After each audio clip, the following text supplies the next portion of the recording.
Hey everyone, so today we're going to be planting one of my favorite trees. This is a Tricolor Beech. It is an understory tree, so it prefers a more shady area. It is a part sun tree.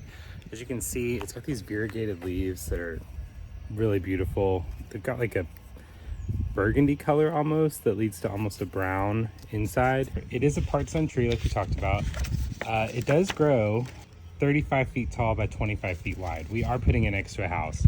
I have had one of these before at our previous home, and it was pretty easy to trim back. I'm not worried about it being next to the home. I'm gonna push it out a little bit, but we'll just make sure that none of the branches are touching the house as it grows, and it should be fine. So this is the area that I want to put the tree in, and as you can see, it is a pretty long bed on the side of our home. We did not pull out the grass before we put this bed down. What I did is I laid a layer of landscape fabric, you can see it kind of under here, to kill the grass, and then put mulch over that. I will be taking the landscape fabric out next spring, but for now, it's gonna have to live there so that all this grass dies back and we can make this bed really nice.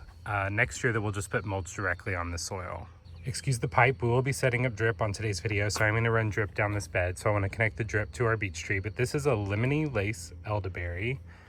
And then right here we have our Tricolor Beech, and the reason that I'm putting it here is this window is to our main bedroom's bathroom. So I wanted some coverage there so we could open the shade more. It'll probably be a couple years before we can do that. Then down the bed we have 3 Gatsby Moon oak leaf hydrangeas from Proven Winners. I got these very small at the start of the spring, and they've put on a lot of growth. So I think those are gonna do great. They get 6 to 8 feet tall and wide and are part sun as well. And then at the end, we have a little gem dwarf magnolia, and it is loving its life in this area. It just started setting on blooms, and they have the most beautiful smell. Here's a perspective of the entire bed. And like I said, it is a part sun area. From about 10 a.m. till about 5 p.m., this is in full shade.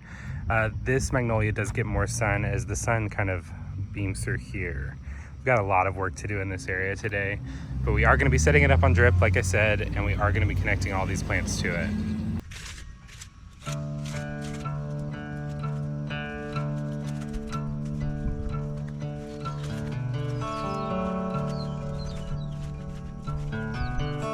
So I wanted to show you, I just got the fabric pulled back so that I can start digging the hole for this tree.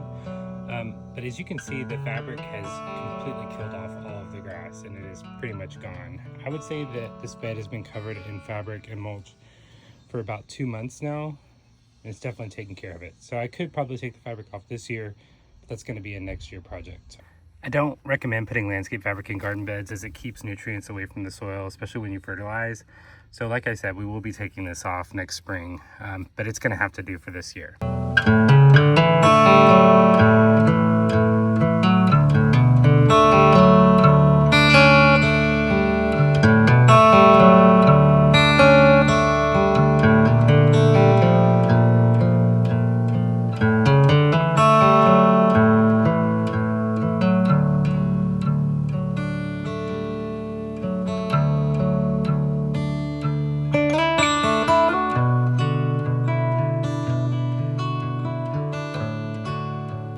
The auger definitely makes a little bit of a mess, but I'm not too worried about it. I'm gonna get some more mulch and probably come around this area.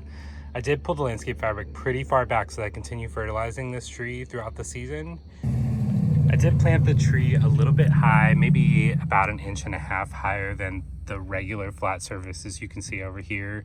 And that's just to help with water retention issues that's gonna be caused by the clay soil, so that the tree stays a little bit more dry. We want to scooch back everything away from the crown of the tree. We don't want any rot happening, and clay is the worst for retaining moisture, as well as all this mulch. It's going to be a really damp area, so I want to make sure that I give the tree as much of a chance as I possibly can so that it's not going to rot. But I love it in this new spot. So in another video, we ran the drip to the other side of this fence and connected it to the hose.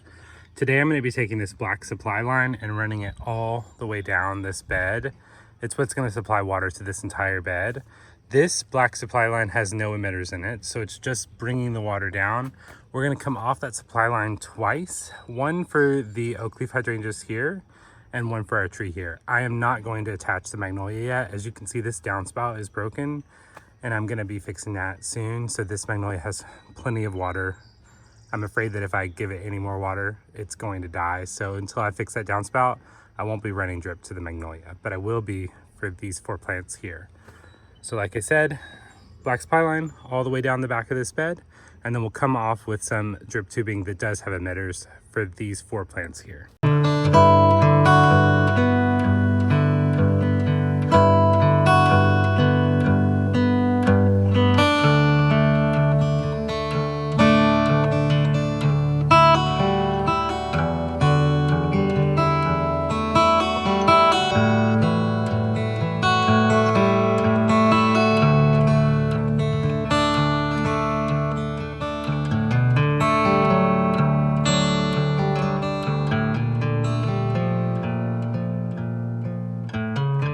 To give you a walkthrough of how I set up the drip for the tree. I am trying to conserve as much water as possible because I don't have that many plants in this bed and I don't want the whole bed to get water right now. Eventually this will be completely planted up. It'll have a really thick layer of plants, but until we get to there, I just don't want to waste water. So as you can see, I did rings around this lemony lace elderberry here. It's definitely been suffering. It's not getting enough water in this area. This plant can take full sun or even up to full shade. It does get a little bit more wispier in full shade. It doesn't put on as much bushy growth, but this is a part sun area and I think it's gonna do really well here, and I love the bright pop of color. So I just took a supply line out and then ran this emitter tubing that has emitters every 12 inches around the base of the plant. As you can come along here, I did the exact same thing with our Tricolor Beech here. I ran the supply line and then the drip line around the base of the tree. This support stake, I leave these on for maybe 1 season and then I take them off and I see how the tree is doing. What I've had happen in the past, if you leave them on too long, is it almost stunts the growth and like forces the tree to grow towards where it's being bound. So I only leave these on for 1 season. I know different people have different results with them, but I'll be taking it off at the end of the summer and then I'll be restaking next season if it needs it. For the oak leaf hydrangeas, I ran the 12-inch emitter hose around so that it gets all 3 kind of in one swoop. Oak leaf hydrangeas are a pretty strong perennial shrub that comes back every year. They don't need a ton of water. I think this is plenty close for them. They're pretty established as of right now. I know they look pretty small, but they were way smaller when I got them. So I feel like the roots are gonna be able to reach for that water and it'll be good for the plant. So here's where the supply line ends. I've got a figure 8 on the end of it here that just basically puts a kink in it that stops any water from going. This supply line will eventually run all the way down through here. So any plants that I have in this area, it will bring them water. I will be hooking up the magnolia to drip, but it won't be until I fix this downspout issue. I know that there is water and it is not good for the plant and it's not good for my house. So this is kind of next on our projects. But until I get that done, I won't be hooking up anything in this area to water. Our closest water that will be coming in from here. We call this a little boy statue. I believe it's from Unique Stone, and my grandmother has had it for a really long time. I took it from her house. He's actually gonna be moving into our back garden area. He won't be here. I just had him there so that I could kind of see. I want something to frame this window here, and I will take you along for that journey when we find the perfect plant for that. Thanks for joining for that planting project. I hope this helps anyone that's looking to plant a tree or a Tricolor Beech even. Good luck. If you have this in your garden, please comment down below and let me know. If you can, give this video a thumbs up and follow me as it helps the channel a lot. I'll see you all in the next one. Thanks.